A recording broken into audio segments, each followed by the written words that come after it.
श्री स्वामी समर्थ. माझ्या बाळा, तू रडू नकोस. या क्षणी माझ्याकडे तुझी प्रार्थना केली आहेस ती मी ऐकली आहे. आता तुला माझा आशीर्वाद मोठ्या प्रमाणात प्राप्त होणार आहे. तू माझा लाडका भक्त आहेस. ज्यांनी ज्यांनी तुला त्रास दिला आहे, दुःख दिला आहे, आता त्यांना त्यांच्या कर्माचे फळ भोगावे लागणार आहेत. होय माझ्या लेकरा, मी तुझे सर्व दुःख आता दूर करणार आहे. बाळा, तू कितीही मोठ्या अडचणीत सापडलास तरी फक्त मनापासून मला हाक मार. मी तुझ्या पाठीशीच उभा आहे. श्री स्वामी समर्थ. जर सहमत असाल तर कमेंट बॉक्समध्ये स्वामी माझ्या पाठीशी असे टाईप करा. सर सलामत तो पगडी 50 अशी एक उत्कृष्ट म्हण आहे. याचा अर्थ जर शिर जागेवर असेल तर 50 पगड्या घालता येतील, पण शिरच नसेल तर 100 पगड्या जरी आपल्या समोर असल्या तरी त्याचा काय उपयोग. त्याचप्रमाणे शरीराचे महत्त्व आहे.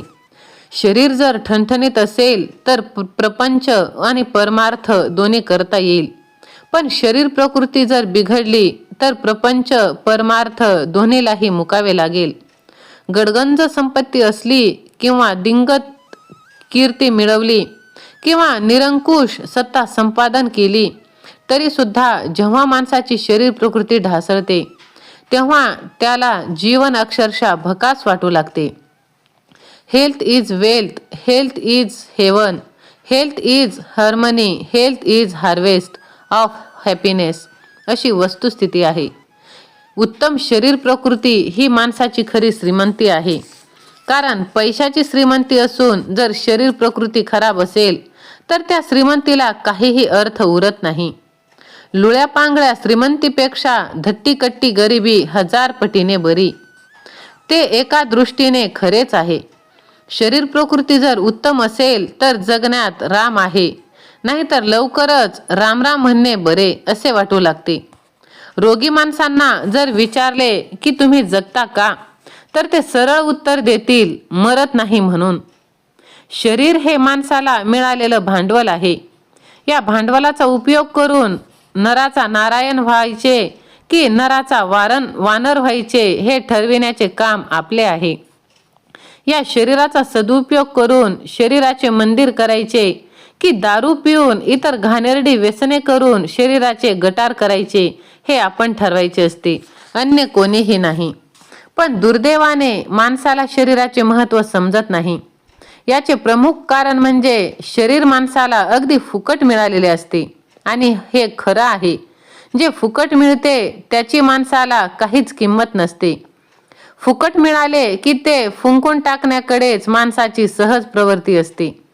वास्तविक मानवी शरीर म्हणजे निसर्गाचा एक अद्भुत चमत्कार आहे.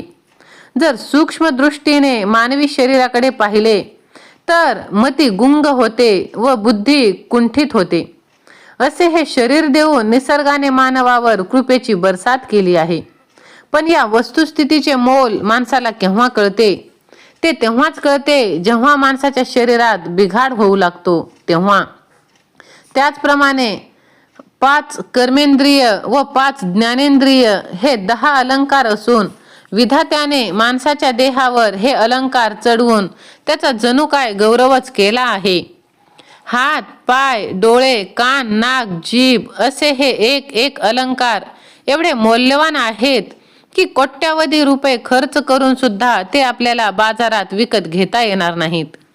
डोळ्यांना चांगली भक्कम रुमालाची पट्टी बांधून रस्त्यावरून एक फेरी मारून यावे म्हणजे डोळे ही विधात्याने आपल्याला दिलेली केवढी महान देणगी आहे याचा ब्रह्म साक्षात्कार आपल्याला होईल. तीच गोष्ट इतर सर्व इंद्रियांची सुद्धा आहे. म्हणूनच आपले शरीर म्हणजे साक्षात ज्ञानदेवाची अलंकापुरी किंवा विठुरायाची पंढरी असून त्यात विराजमान झालेला आत्मदेव हा प्रत्यक्ष ज्ञानदेव किंवा पांडुरंग आहे. पण खेदाची गोष्ट ही की या आत्मदेवाकडे कोणी ढुंकूनही पाहत नाही व शरीराची काळजी सुद्धा घेतली जात नाही. जेव्हा शरीरावर रोगांचे हल्ले होऊ लागतात तेव्हा कुठे यांना जाग येते आणि मग हे लोक वैद्य डॉक्टर यांच्याकडे धाव घेतात व जी अडाणी माणसे आहेत ती उदी, भस्म, अंगारे, धुपारे, गंडे, दोरे यासाठी बुवा बाबा फकीर यांचे उंबरठे झिजवू लागतात आणि सुशिक्षित आहेत ते दवाखान्याच्या पायऱ्या. पण एकदा का शरीर प्रकृती बिघडली की मग ती परत ताळ्यावर येणं महाकठीण काम आहे. याची जाणीव जेव्हा माणसांना होते तेव्हा वेळ आधीच हातातून निघून गेलेली असते. म्हणून इंद्रियासकट शरीर हा जीवन संगीतातील एक अत्यंत महत्वाचा स्वर आहे. याची जाणीव ठेवून तो सुरेलपणे हाताळता येणे हे आवश्यक आहे. होय स्वामी भक्तांनो, जीवन संगीतात मन आणि अंतर्मन या 5व्या आणि 6व्या स्वराचे स्थान अनन्यसाधारण आहे. माणसाचे जीवन संगीत जर बेसूर आणि बदसूर झालेले आहे याचे प्रमुख कारण म्हणजे बहिर्मन अंतर्मन या 2 स्वरांसंबंधित लोकमानसात आलेली कमालीचे अज्ञान. पण आपलं मन हे अमृत मंथन आहे, ते आपल्याला जपायला पाहिजे. कितीही काही झाले तरी आपण आपल्या शरीराची काळजी घ्यायला पाहिजे. आणि आपण 4 पावले पुढे जातो तोच अशा काही घटना घडतात की आपण 8 पावले मागे येतो. या गतीने आपली प्रगती होणे कधीतरी शक्य आहे का? म्हणून व्यक्ती आणि समाज यांना जो खरा रोग झालेला आहे याचे अचूक निदान आणि अचूक उपाययोजना अवगत होणे आवश्यक आहे. सर्व रोगाचे निदान व त्यावरील उपाययोजना प्रामुख्याने आपल्या अंतर्मनात आहे. आणि कोणत्याही गोष्टीचा शेवट काय होईल यापेक्षा आपल्या जीवनावर प्रेम करणं फार महत्वाचं आहे. भगवंताने हे सुंदर आयुष्य आपल्याला दिला आहे ते आनंदाने क्षणोक्षणी भरभरून जगण्यासाठी. प्रत्येक मनुष्याला मनापासून असे वाटते की भगवंताने आपले सर्व संकल्प व मनोरथ पूर्ण करावे.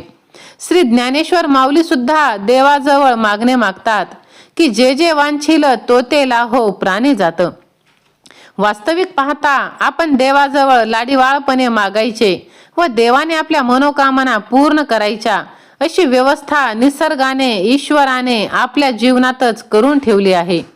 निसर्ग शक्तीने अशी सुरेख व्यवस्था करून सुद्धा आज आपली अवस्था मात्र केविलवाणी झाली आहे.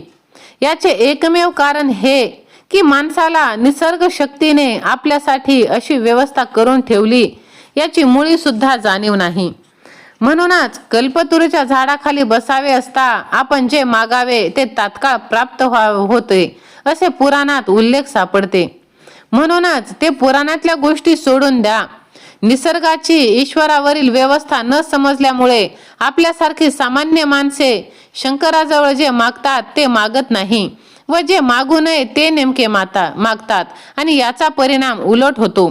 भगवंताजवळ तुम्ही काहीही मागू नका. भगवंताकडे एकच मागा की हे भगवंता, जे आम्हाला आमच्या आयुष्यात तू दिलेलं आहे ते कायम ठेव आणि तुझी कृपादृष्टी कायम माझ्यावर असू दे. श्री स्वामी समर्थ. धन्यवाद.